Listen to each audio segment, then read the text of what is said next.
کے معاملات میں ایک دوسرے کے معاون بننے کی سعادت عطا فرمائے۔ الحمدللہ الحمدللہ حمدا کثیرا طیبا مبارکا فیہ۔ اللہ مالک الملک نے قرآن مجید فرقان حمید کو اپنے بندوں پہ نازل فرمایا اور اس کے اندر یہ تاثیر رکھی، یہ اثر رکھا کہ قرآن مجید فرقان حمید دلوں کی سرور، دلوں کی راحت، دلوں کا سکون، دلوں کا امن، دلوں کی بیماریوں سے نجات، اللہ کی رحمت کا باعث، اللہ کی رحمت کا موجب۔ اللہ مالک الملک نے قرآن مجید فرقان حمید کے اندر یہ تاثیر اور یہ اثر رکھا ہے۔ جو قرآن کو مانتا ہے وہ بھی، جو قرآن کو نہیں مانتا اس کے لیے بھی۔ جب قرآن سنا جاتا ہے، کانوں میں الفاظ آتے ہیں، دلوں میں سکون آتا ہے، راحت آتی ہے، اطمینان آتا ہے۔ اللہ نے یہ قرآن کی خاصیت میں رکھا ہے۔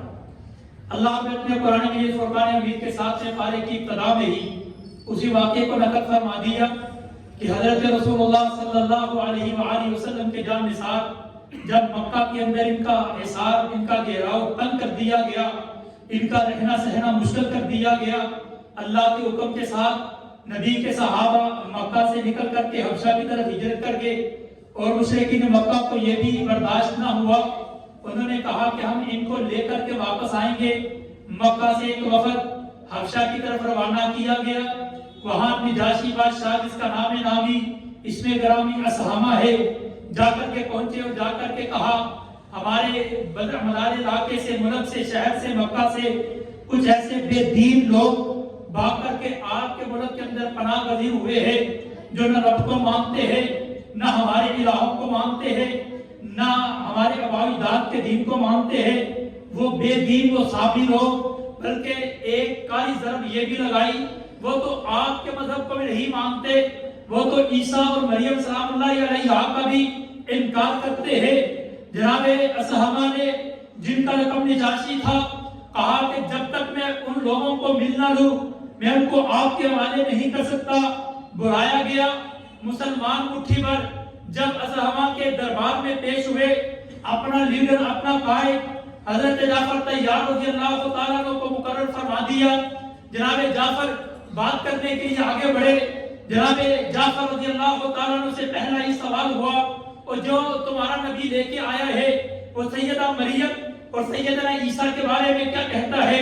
جناب جعفر رضی اللہ تعالیٰ عنہ نے دل ہی دل میں سوچا اور خیال کیا کہ میں اگر حضرت عیسیٰ کو اللہ کا بیٹا کہہ دوں تو یہ بڑا خوش ہوگا، ہمیں اپنے ملک حبشہ میں رہنے کی اجازت دے گا، لیکن میرا ایمان تو ختم ہو جائے گا۔ اگر میں نے عیسیٰ کو عبداللہ کہہ دیا تو یہ ناراض ہوگا، ہمیں مشرکین کے ساتھ بھیج دے گا۔ سوچ رہے تھے کہ اسی اسنا میں سورۃ مریم کی آیتیں ان کی زبان پہ آئی۔ کہا کہ مریم کے بارے میں پوچھتے ہو؟ مریم سلام اللہ علیہا تو ہے جب اپنے بچے کو اٹھائے ہوئے چند دن، چند لمحے، چند گھنٹوں کا بچہ اپنے ہاتھوں میں اٹھائے ہوئے بستی کی طرف پہنچے اور بستی والوں نے دیکھا، دیکھتے ہی کہا یا اخت ہارون ما کانت امک و ما کانت ابوک، اور اے اخت ہارون، اے ہارون کی بہن، نہ تیرا باپ نہ تیری ماں کوئی ایسا کام کرنے والی نہیں تھی، تم کون سا چاند چڑھا کر کے آئی ہو، تم کون سا کام کر کے آئی ہو، کون سی بدکاری کر کے آئی ہو، نہ تیری شادی ہوئی ہے، ہاتھ میں تیرے بیٹا ہے۔ سیدہ مریم سلام اللہ علیہا نے اپنے منہ کو بند رکھا، فاشارت الیہ، اپنے بیٹے کی طرف اشارہ کر دیا۔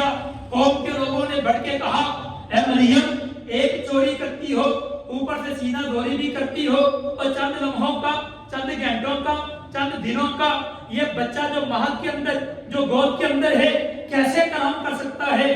میرے رب نے طاقت دی، میرے رب نے قوت دی، میرے رب نے زبان دی۔ جناب عیسیٰ علیہ السلام نے اپنی زبان اقدس کو کھولا اور الفاظ کہے تو کیا کہے، اور لوگوں میری ماں کے اوپر، میری ماں کی کردار کشی کرنے والوں، میری ماں کے اوپر تہمتیں لگانے والوں، ذرا سن لو میری ماں کے بارے میں، میرے بارے میں کیا ہے۔ میں تو اللہ کا بیٹا اور اللہ کا رسول ہوں، میری ماں پاک و صاف ہے۔ ان الفاظوں کا کہنا تھا۔ نجاشی کی آنکھوں سے آنسو بہہ پڑے۔ عربی کو زیادہ سے جاننے والا نہیں، رسول اللہ کے پاس آنے والا نہیں، لیکن اللہ نے قرآن کے اندر یہ تاثیر رکھی ہے 7ویں پارے کے مضامین آپ کی گوشگزار کرنے ہیں. پہلی آیت مبارکہ اللہ رب فرماتے ہیں وَإِذَا سَمِعُوا مَا أُنزِلَ إِلَى الرَّسُولِ تَرَىٰ أَعْيُنَهُمْ تَفِيضُ مِنَ الدَّمْعِ. لوگوں جو قرآن کو سنتا ہے، قرآن کے سننے میں اللہ نے یہ اثر رکھا ہے کہ آنکھوں اس کی بڑھتی ہے. آپ بھی اللہ صحت و عافیت والی زندگی دے. ہمارے برادر مکرم حافظ انس شفیق حافظہ اللہ تعالیٰ کو حقیقت بات ہے، میں اپنے بھائی سے یہ بات کر رہا تھا، میرا دل چاہتا ہے کہ میں قاری صاحب کا مکمل قرآن ریکارڈ کروں. اللہ کی قسم کھڑے ہوئے ایک ایسا سرور، ایک ایسی محبت، ایک ایسی الفت دل کے اندر پیدا ہوتی ہے. اللہ ان کے علم و عمل میں اور مزید عزتیں اور ترقیاں عطا فرمائے. جو قرآن پڑھتے ہیں، جس انداز سے قرآن پڑھا جائے دل کے اندر رہتا ہے. جو قرآن کو سمجھتا ہے وہ بھی، جو قرآن کو نہیں سمجھتا وہ بھی. یہ ماضی قریب کا واقعہ ہے، اخبارات آپ کے گواہ ہے. اخبارات میگزین کے اندر آج بھی موجود ہے کہ روس ایک واحد ملک ہے جو نہ رب کو مانتا ہے، نہ نبی کو مانتا ہے، نہ دین کو مانتا ہے. لا دینیت آج بھی، اسلام اتنا آنے کے باوجود بھی کسی مذہب کے اوپر بھی کیا نظر سے تعلق رکھنے والے، لا دینیت سے تعلق رکھنے والے، جدیدیت سے تعلق رکھنے والے آج بھی روس کے اندر موجود ہے. روس کا صدر مصر کے دورے پہ گیا، حضرت قاری عبدالباسط قاری عبدالصمد رحمت اللہ تعالی ہے، ابھی زندہ تھے. اللہ ان کی قبر پہ کروڑوں رحمت نازل فرمائے. حضرت قاری عبدالباسط عبدالصمد کو بلایا گیا کہ روس کا صدر مصر کے دورے پہ آیا ہے، آپ قرآن پڑھ کے اس کو سناؤ، ہم چاہتے ہیں کہ قرآن کی تلاوت سنیں. قاری عبدالباسط کہتے ہیں میں دل میں خیال کرتا ہوں، اور جس کو عربی بھی نہیں آتی، جس کو رب کا بھی نہیں پتا، اور جس کو رسول اللہ کا بھی علم نہیں ہے کہ کون ہے، میں قرآن پڑھ کے کیا سناؤں. دل میں خیال آیا وہی قرآن کی آیتیں جو سورۃ طٰہٰ کی جناب عمر رضی اللہ تعالیٰ عنہ نے سنی تھی وہی زبان سے پڑھ دیتا ہوں. سورۃ طٰہٰ کی آیتیں پڑھی ہے. آج بھی اخبار لائبریریوں کے اندر وہ لائبریریوں کی زینت بنے ہوئے ہیں. میں نے دائرہ معارف اسلامیہ کے اندر بھی، پنجاب یونیورسٹی کی لائبریری کے اندر بھی، یہاں پرنسپل لائبریری کے اندر بھی وہ اخبارات آج بھی پڑھے ہیں کہ حضرت قاری عبدالباسط رحمۃ اللہ تعالی علیہ نے جب قرآن پڑھا، جس کو عربی نہیں آتی تھی، جس کو نبی کا نہیں پتا تھا، جس کو رب کا نہیں پتا تھا، آنکھوں سے آنسو پڑے. پوچھنے والوں نے پوچھا اور تمہیں کس بات کی سمجھ آئی ہے، رو کیوں پڑے؟ کہا اللہ کی قسم میں نہیں جانتا، کہ میں نہیں کہتا یہ کلام کس کا ہے، کہا کس نے ہے، کہا کیا ہے، کہتا کون ہے، مجھے اس کا نہیں پتا. لیکن جیسے یہ تلاوت ہوئی ہے دل کے اندر ایک اثر آیا ہے. اللہ نے یہ قرآن کی تاثیر رکھی ہے. ایسی لیے قرآن کی تلاوت کرنا بھی عبادت ہے، قرآن کو سننا بھی عبادت ہے. ہمارے ہاں عموماً یہ ہوتا ہے قاری صاحب قرآن پڑھتے ہیں، اللہ کی قسم قرآن دل میں اترتا ہے، لیکن ہمارے اکثر ساتھی موبائلوں کو نکال کر کے قرآن کو پڑھ رہے ہوتے ہیں. پیارے بھائیوں، قرآن کی تلاوت کرنا عبادت ہے تو قرآن کی عبادت سننا بھی عبادت ہے. قرآن سنا کرے، کانوں سے یہ موقع رمضان کے علاوہ نہیں ملتا. رمضان کے اندر اسی لیے رسول اللہ صلی اللہ علیہ وسلم نے نماز تراویح کی فضیلت بیان فرمائی. جو امام کے ساتھ مسلح کے آنے کے ساتھ ہی امام کی صف میں کھڑا ہوتا ہے، جب امام نکلتا ہے ساتھ وہ منہ پھیر کے نکلتا ہے، اللہ پوری رات کے قیام کا اجر عطا فرما دیتے ہیں. اسی بارے میں اللہ نے اس بات کا بھی اعلان فرما دیا، لوگوں حلال کو حرام نہ کرو، جو ہم نے تمہارے اوپر حلال کر دیا ہے ان کو حلال ہی رہنے دو. کل تفصیل سے ہم نے بتا دیا تھا جو حلال اللہ نے کیا ہے اللہ کا نام لے کے ذبح کیا جائے، جو حلال اللہ نے کیا ہے اللہ کے نام پہ صدقہ کیا جائے، جو حلال اللہ نے دیا ہے اللہ کے نام پہ ذبح کیا جائے. غیر اللہ کے نام کی طرف نسبت نہ کرو، حلال کو حرام نہ بنایا کرو، حلال کو حرمت کی طرف نہ لے جایا کرو. اسی کے اندر اللہ نے اس بات کا بھی اعلان فرما دیا کہ جب تم قسم کھا لیتے ہو کسی بات کے اوپر، پختہ قسم کھانا مراد ہے. ایک تو بندے کی عادت بنی ہے اللہ کی قسمیں انسان زبان سے کہتا رہتا ہے، جیسے عرب کا محاورہ واللہ باللہ تاللہ، اللہ کی قسم کے لیے الفاظ استعمال کرتے ہیں، زبان پہ بن جاتے ہیں، ان کا مواخذہ نہیں ہوتا. لیکن جو مصمم ارادے سے قسم کھائے وہ قسم کھانے کے بعد جب پوری نہ کر پائے تو اس کے اوپر کفارہ دینا ضروری ہے. کفارہ کیا ہے؟ پیارے پیغمبر علیہ الصلوۃ والسلام پہ اترنے والے قرآن نے اعلان فرما دیا سب سے پہلے کفارہ آپ 10 مسکینوں کو کھانا کھلاؤ. کھانا کھلا نہیں سکتے کپڑے پہناؤ. کپڑے پہنا نہیں سکتے ایک گردن کو آزاد کر دو. اگر تینوں کام نہیں کر سکتے 3 روزے رکھ لو. یہ تمہارے لیے ضروری ہے. اسی کے اندر اللہ نے اس بات کا بھی اعلان فرما دیا لوگوں اخلاقی معاشرے کے اندر رہنے سہنے کا طریقہ سلیقہ اللہ نے سورت کے ابتدا میں اس بات کا اعلان کیا تھا اليوم اکملت لکم دینکم واتممت علیکم نعمتی ورضیت لکم الاسلام دینا. اللہ نے اس کے اندر کھانے پینے کے کام کو بھی بیان فرما دیا, اپنے عقیدے کے مسائل کو بھی بیان فرما دیا, آپس میں بات کرتے ہوئے عہد و پیمان کو بھی بیان کر دیا, معاشرتی زندگی آئینی زندگی کے قوانین کو بھی بیان کر دیا, تجارت کے اصولوں کو بھی بیان کر دیا, میراث کے مسائل کو بھی بیان فرما دیا. ساتھ اللہ نے اس بات کا بھی اعلان فرما دیا معاشرے کے اندر کامیابی اور کامرانی اس بات سے ہوتی ہے یا ایھا الذین آمنوا انما الخمر والمیسر والانصاب والازلام رجس من عمل الشیطان. لوگوں یہ شیطان کے کام ہے, ان سے بچ جاؤ. سود نہ کھاؤ, تم جو ہے جوا نہ کھیلو, تم شراب نہ پیو, شراب نہ بیچو, تم پانسے کی کمائی نہ کھاؤ, انعامی بانٹ نہ کھیلو, لکی کمیٹیاں نہ کھیلو, پانسے کی کمائی آپ انعامی بانٹ لے کر کے ایسی اپنی قسمت آزمائی نہ کرو. یہ شیطان کے کام ہے. فاجتنبوہ, ان کاموں سے بچ جاؤ. جو بندہ ان کاموں سے بچ جاتا ہے اللہ نے فرما دیا ان کاموں سے بچنا اس لیے ہے لعلکم تفلحون, تاکہ تم کامیاب و کامران ہو. آج بھی انسان کہتے ہیں کامیاب ہونا چاہتے ہو تو قسمت آزمائی چھوڑ دو. کامیاب ہونا چاہتے ہو تو نمبر لگا کر کے ایک بار لگے گا 20 بار ذلیل ہوں گے. جوا کھیلنے سے بچ جاؤ. رب کے قرآن نے بھی فرما دیا ہے. یہی نہیں بلکہ اسی اگلی آیت میں اللہ نے اس بات کا بھی اعلان فرما دیا انما یرید الشیطان, لوگوں ارادہ کرتا ہے شیطان تمہارے ساتھ کہ تمہیں اس کے ساتھ ان چیزوں کی وجہ سے, اس جوئے کی وجہ سے, ان انصاب کی وجہ سے, ان پانسے کی کمائی کی وجہ سے, ان انعامی بانٹ کی وجہ سے, ان لکی کمیٹیوں کی وجہ سے, ان لکی پرائز کی وجہ سے, ایسے پرائز کی وجہ سے آپس میں ایک دوسرے سے آگے بڑھنے کی بجائے یہ آگے نہیں بڑھنے دیتا بلکہ تمہارے دلوں میں بغاوت کو پیدا کرتا ہے. شیطان چاہتا ہے کہ عداوت تمہارے اندر ہو اور یہ جوئے کی کمائی, یہ انعامی بانٹ یا یہ میچ کے اوپر نمبر لگا کر کے کھیلنا, یہ قسمت آزمائی جو ہے اللہ نے قرآن میں فرما دیا یہ تمہیں نماز سے اللہ کے ذکر سے روکتے ہیں جو معاشرے کے اندر تباہی اور بربادی کا باعث بنتے ہیں. اسی بارے میں اللہ نے اس بات کا بھی اعلان فرما دیا حلال و حرام کے احکامات کے شکار کے لیے اللہ نے تمہیں اعلان فرما دیا کہ جس کتے کو تم سکھلا دو اس کو چھوڑا ہوا. ویسے کتا اگر برتن میں منہ ڈال دے 7 مرتبہ دھونا ضروری ہے, لیکن اگر اس کو علم دے دو, اس کو سکھلا دو, اس کو بتلا دو, اللہ نے باقی کتوں سے اس کو امتیاز دے دیا ہے. اے انسان, اگر میں اور آپ علم حاصل کریں تو میرا رب مجھے اور آپ کو کتنا مقام دے گا. کتوں میں کتے کو سکھانے کی وجہ سے اللہ اس کا کھایا ہوا, اس کے منہ میں مرا ہوا اب اللہ کے نام پہ چھوڑتے ہیں تو اللہ میرے اور تیرے لیے حلال کر دیتا ہے. اگر زندگی میں علم حاصل کر کے زندگی گزارو گے اللہ کی قسم لیل و نہار اللہ یوں ہی عبادت کے بنا دے.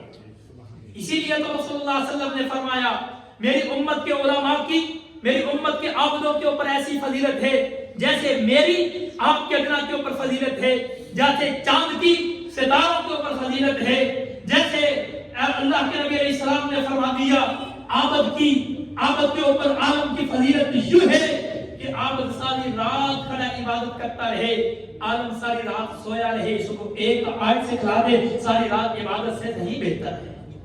اسی لیے رسول اللہ صلی اللہ علیہ وسلم نے فرما دیا لوگوں ایک آیت سیکھنے کے لیے مسجد کی طرف آ جاؤ, میرا اللہ اجر حج کا عطا فرماتے ہیں, اللہ اونٹ ذبح کرنے سے زیادہ اجر عطا فرماتے ہیں. اسی لیے اللہ نے ان چیزوں کو بیان فرما دیا. اسی کے اندر اللہ نے کفار کا طریقہ کار بھی بیان کر دیا جو آج میرے معاشرے کے لیے کاسی کرتا ہے. اللہ نے فرمایا جب کفار سے کہا جاتا ہے وَإِذَا قِيلَ لَهُمْ تعالوا الى ما انزل الله الى الرسول, لوگوں اللہ کے رسول کی بات کی طرف آ جاؤ, جو اللہ نے کہا، جو رسول اللہ نے کہا، الکتاب میں آیا، جو شریعت میں آیا، جو قرآن نے کہا، جو رسول اللہ نے کہا، ان باتوں کی طرف آ جاؤ تو آگے سے جواب کیا ملتا ہے؟ قاری صاحب آج آپ یہ مسئلے بتاتے ہو، ہمارے آباء و اجداد یہ کام کرتے رہے، نسل در نسل یہ کام چلتا رہا، میں نے فلاں شیخ سے سنا تھا، میں نے فلاں بزرگ سے سنا تھا، آپ کہاں سے دین لے کے آگے ہو؟ ہمیں بھی لوگ کہتے ہیں آپ مدینہ سے پڑھ کے کوئی نیا دین لے کے آگے ہو، یا نئی نئی باتیں جو ہے ضعیف قرار دے دیتے ہو، پورا دین ہی ضعیف قرار دے دو۔ آئیے اللہ رب نے اسی بات کا تذکرہ سورۃ حجرات کے اندر بھی بیان فرما دیا کہ آپ کے اوپر تحقیق لازم ہے، انشاءاللہ تفصیلی گفتگو وہاں کریں گے۔ اسی سورت میں اللہ نے اس بات کا بھی تذکرہ فرما دیا، لوگوں کسی سے محبت کرتے ہوئے غلب اختیار کرنا وہ اس سے محبت نہیں بلکہ عداوت ہے، کیونکہ رسول اللہ صلی اللہ علیہ وسلم نے بھی اسی لیے اعلان فرمایا لوگوں میرے مقام کو جو میرا مقام ہے وہی تک رہنے دینا، نصارہ کی طرح نہ کہہ دینا، میری قبر کو عبادت گانا بنا لینا، میں تو اللہ کا بندہ اللہ کا رسول ہو، مجھے اللہ کا بندہ اللہ کا رسول کہا کرو، مجھے یہ سب سے بہتر ہے، مجھے نور من نور اللہ کہنے کی ضرورت نہیں ہے، مجھے اللہ کا نور کہنے کی ضرورت نہیں ہے، مجھے اللہ کا جز کہنے کی ضرورت نہیں ہے، مجھے بندے پاک بنانے کی ضرورت نہیں ہے، مجھے اللہ کا جز بنانے کی ضرورت نہیں ہے۔ اگر تم یہ کام کرو گے گویا کہ تم مجھے اللہ کے دربار میں کھڑا کرنے کی مدارات کرتے ہو۔ حضرت عیسیٰ علیہ السلام سے اگر حضرت عیسیٰ کو اللہ کا بیٹا قرار دیا، اللہ کی قسم نصارہ میں دشمنی میں نہیں کہا بلکہ محبت میں غلط کرتے ہوئے کیا ہے، محبت میں غلط اتنا کیا کہ اللہ نے قرآن میں فرما دیا کل قیامت کا دن ہوگا، اللہ فرمائے گا وَإِذْ قَالَ اللَّهُ يَا عِيسَى ابْنَ مَرْيَمَ، اللہ حضرت عیسیٰ بن مریم کو اپنے کٹہرے میں کھڑا کر کے کہیں گے أَأَنْتَ قُلْتَ لِلنَّاسِ اتَّخِذُونِي وَأُمِّي إِلَٰهَيْنِ، اے عیسیٰ کیا تو نے کہا تھا مجھے اور میری ماں کو الہ بنا لو؟ کیا مجھے اور میری ماں کو کہہ کر کے ایک رب کہو؟ کیا مجھے اور میری ماں کو رب کا جز کہو؟ کیا مجھے اور میری ماں کو بنا کر کے ثالث من الثلاثہ کہو یا مجھے ہی الہ کہو؟ حضرت عیسیٰ علیہ السلام اللہ کے دربار میں کھڑے ہوئے یہ بات کہیں گے قال سبحانک، اللہ تو پاک ہے ان باتوں سے، اللہ تو پاک ہے ان صفات سے، اللہ تو پاک ہے ان کی تہمتوں سے، اللہ تو پاک ہے ان باتوں سے، اللہ تو جانتا ہے میں نے کیا کہا، اللہ میں نہیں جانتا تو کیا کہتا ہے، اللہ تو جانتا ہے میرے دل کے اندر کیا ہے، اللہ میں نہیں جانتا تیرے دل کے، میں نہیں جانتا تیرے نفس کے اندر کیا ہے۔ کسی سے محبت کے اندر غلو کر لینا، کوئی مولوی ہو، کوئی پیر ہو، کوئی بڑا ہو، کوئی آستانے والا ہو، کوئی کبے جبے والا ہو، کوئی نبی ہو، کوئی ولی ہو، کوئی بھی ہے، اگر کسی شہید کے بارے میں بھی آپ اس کی عزت کو بڑھا کر کے اتنا غلو کر لیتے ہیں گویا کہ اللہ کے دربار میں کھڑا کرنے کے مترادف کر دیتے ہیں۔ اسی بارے میں اگلی سورت انعام ہے جو مکہ کی آخری زندگی کے اندر نازل ہونے والی ہے، اور یہ سورت اللہ اکبر اللہ اکبر، اللہ کی قسم توحید کے مسائل میں اتنی پیاری اتنی اہم کہ توحید کو اللہ نے کس انداز سے سمجھایا ہے، کون کون سی مثالیں دے کر کے رب نے اپنی توحید کو واضح کیا، کبھی آسمان کی مثال، کبھی زمین کی مثال، کبھی انسانوں کی اپنی مثالیں، کبھی انسان کی تخلیق کی مثالیں، کبھی رب نے ایسی ایسی مثالیں دے کر کے سمجھا دیا۔ میں تو یوں بھی کہتا ہوں جب ہم مدینہ میں اس سورت کو پڑھتے تھے میرے وہ شیخ کے الفاظ آج بھی مجھے یاد ہے، اس کی پہلی آیت پڑھتے ہوئے انہوں نے کہا تھا اللہ کی قسم اللہ نے جیسے سورت انعام کے اندر توحید کو مثالوں سے سمجھایا ہے، اگر کوئی ایسا ہی ہوگا جو جس کی عقل نہیں ہے، جس کی فہم نہیں ہے، جو توحید کو سمجھ نہیں سکتا۔ اسی لیے اللہ نے قرآن مجید میں سورت میں اپنی توحید کو بیان کر کے کبھی فرماتے ہیں او کیا تمہیں عقل نہیں، کیا تم سمجھتے نہیں، کیا تم تدبر نہیں کرتے، کیا تم عقل نہیں رکھتے، تو غور کرو۔ اللہ کی قسم جو غور کر لیتا ہے توحید اس کی سمجھ میں آ جاتی ہے، جو غور نہیں کرتا توحید اس کی سمجھ میں کبھی نہیں آتی۔ اللہ نے اس کی ابتدا بھی اپنی تعریف سے کی اور شروع میں بیان فرما دیا کہ وہ ذات ہے جس نے ظلمات کو بھی پیدا کیا، جس نے روشنیوں کو بھی پیدا کیا۔ اب تیرے اختیار میں ہے کہ ظلمات کی طرف چلے جائے، اندھیروں کی طرف چلے جائے، ایک رب کو چھوڑ کے در بدر چلا جائے، ایک رب کے آستانے کو چھوڑ کے کبھی بیریوں پہ، کبھی آستانوں پہ، کبھی قبوں پہ، کبھی گھوڑوں کے سامنے، کبھی اونٹوں کے سامنے، کبھی گھروں کے سامنے، کبھی قبروں کے سامنے، کبھی حجروں کے سامنے، کبھی شجروں کے سامنے اللہ در بدر تمہیں رسوا کرتا ہے۔ میں تو یہ جملہ کہا کرتا ہوں، اللہ کی قسم کھا کے کہتا ہوں، جس کو میرے رب کی عزت نہیں ہے، اللہ کی قسم اللہ بھی اس کی عزت کی پاس نہیں رکھتا۔ کبھی غور کریں، جو موحد ہے، اللہ کی قسم جو اللہ کی عزت کرتا ہے، اللہ کی قدر کرتا ہے، اللہ اس کے مال کی بھی حفاظت کرتے ہیں، اللہ اس کی عزت کی بھی حفاظت کرتے ہیں۔ اگر دنیا میں حفاظت ہے تو موحدین کی عورتوں کی حفاظت ہے۔ آپ پڑھ کے دیکھ لیں، یہ کچھ ہی دنوں کی رپورٹ ہے، بلکہ کچھ مہینوں کی رپورٹ ہے، نیا مدینہ سے آئے تھے، یہ کرونا کے بعد کی رپورٹ ہے۔ یہ مذہبی ہندوؤں کے ایک بڑا مذہبی جس کا نام اب میرے دل سے نکل چکا ہوا ہے، جس کے بارے میں ہے کہ تقریباً 7,000 سے زائد کمواری لڑکیوں سے زنا کیا ہے، اور کئی ہزار حمل جو ہے وہ ضائع کی، یہ مذہبی رہنما ہوگی۔ آج آپ بھی دیکھیں، جو اللہ کی عزت نہیں کرتا، توحید کو نہیں مانتا، اللہ کی قسم اپنی عزتوں کو خود غیروں کے سامنے پیش کر دیتا ہے۔ اور کیا بیسیوں واقعات آپ اخبارات میں پڑھتے میرے اور سامنے آتے ہیں۔ اسی لیے اللہ کی عزت کرو گے، اللہ میری عزت کی پاسداری کرے گا۔ جو اللہ کی عزت نہیں کرتا، اللہ کو بھی میری عزت کی پھر کبھی پاسداری نہیں ہوتی۔ یہ صورت میں یہ سمجھائے گی اللہ کی قسم، جس قدر یہ 2 صورتوں کے اندر اللہ نے توحید کو پڑھا ہے۔ ہم نے جو رات کو عشاء کے بعد ترجمہ کلاس پڑھتے ہیں، وہ تو ہم تو اکثر اوقات یہاں پہ گفتگو کرتے کرتے کبھی گھنٹوں گزر جاتے تھے، لیکن آیت ایک ہی ہوتی تھی، ایک بھی کبھی نہیں پڑھی جاتی تھی۔ لیکن توحید کے بارے میں اللہ نے جو سورۃ انعام کے اندر بیان کیا ہے، آخری زندگی مکے کی اللہ نے اس کے اندر بیان فرما دیا، اور اسی کے اندر اللہ نے اپنے خلیل حضرت ابراہیم علیہ السلام کا بھی تذکرہ فرما دیا۔ موحدین کا نام ہو اور حضرت ابراہیم کا نام نہ ہو تو ممکن ہی نہیں ہے۔ توحید میں صف اول میں اللہ نے حضرت ابراہیم کو رکھا ہے۔ جناب ابراہیم علیہ السلام اپنے باپ کے سامنے، اب بڑی طویلیں کریں گے لوگ یہاں پہ، اور جی حضرت ابراہیم کے باپ نہیں تھے، یہ تو حضرت ابراہیم کے چچا تھے۔ رب کے قرآن نے کہا ہے، رب کے قرآن کے اندر تعویل نہیں کر سکتے۔ واضح طور پہ جو الفاظ ہے، اللہ رب نے فرمایا وَإِذْ قَالَ إِبْرَاهِيمُ لِأَبِيهِ آزَرَ، اپنے باپ آزر سے کہا تھا، اے میرے باپ، ان بتوں کو جو ہاتھوں سے خود بناتے ہو اور پھر لوگوں کو بیچتے ہو، یہ کیسے وہ لوگوں کی کشائی کرے گا؟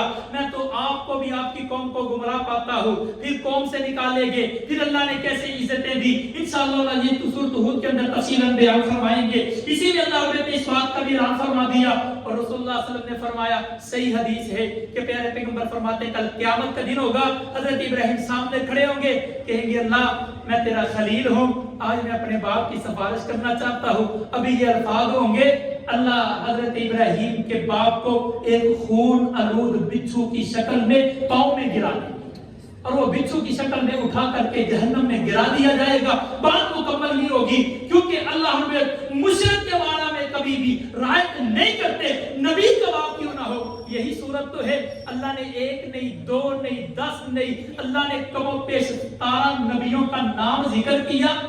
کبھی نبی سے شرک ہو سکتا ہے؟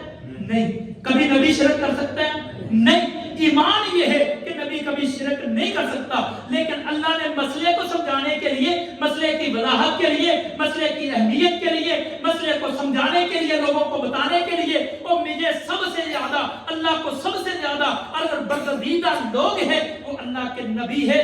نبیوں میں سے بھی اولو العزم نبیوں کا 17 کا نام لے کے اللہ نے ذکر فرمایا، ابراہیم ہے، اسماعیل ہے، اسحاق ہے، یعقوب ہے، ادریس ہے، نوح ہے، حضرت لوط ہے، سب نبیوں کا ذکر کر کے اللہ نے آخر پہ بیان فرما دیا وَلَوْ أَشْرَكُوا لَحَبِطَ عَنْهُمْ مَا كَانُوا يَعْمَلُونَ۔ اے میرے نبیوں کی جماعت، اے میرے برگزیدوں کی جماعت، تم تو توحید کی دعوت دینے کے لیے آئے ہو، اگر تم سے شرک ہو گیا میں تمہاری زندگی کے تمام کے تمام اعمال کو تباہ کر دوں گا۔ جبکہ نبی سے شرک نہیں ہو سکتا، لیکن مسئلہ سمجھایا نبی سے بھی اگر شرک ہو جائے تو ہم اس کے بھی اعمال کو تباہ کر دیں گے۔ میں اور آپ کیا چیزیں ہیں، اور کون سی نمازیں لے کے بیٹھے، کون سے صدقات و خیرات لے کے بیٹھے، کتنی کی نیکی ہے میری اور آپ کی، اگر کہیں شرک ہو گیا تو اللہ کی قسم اللہ کبھی معاف نہیں کرتا. ہمیشہ یہ دعا کرتے رہنا چاہیے, ہمیشہ اللہ سے یہ بات پکارتے رہنا چاہیے, ہمیشہ اللہ سے کہنا چاہیے اللہ جانے میں انجانے میں شرک سے محفوظ فرما. اس سورہ اس پارے کے آخر میں اللہ نے اس بات کا بھی تذکرہ فرما دیا, لوگوں غیر اللہ کو کبھی گالی نہ دو, اس لیے کہ تم ان کے الہ کو گالی دو گے وہ تمہارے الہ کو گالی دیں گے, تم ان کے الہ کو کبھی گالی نہ دو. صحیح مسلم صحیح ترمذی کی جامع ترمذی کی روایت ہے, 1904 نمبر ہے. پیارے پیغمبر علیہ السلام نے فرمایا اکبر من الکبائر, کبیرہ گناہوں میں سے ایک بڑا گناہ یہ ہے کہ ان یسب الرجل والدیہ, کہ بندہ اپنے والدین کو گالی دے. صحابہ نے فرمایا قالوا هل یسب الرجل والدیہ, اللہ کے نبی کوئی ایسا بدبخت ہے جو اپنے والدین کو گالی دے؟ قال نعم, ہاں ایسا بندہ ہے جو اپنے والدین کو گالی دے گا. پیارے پیغمبر نے فرمایا کون؟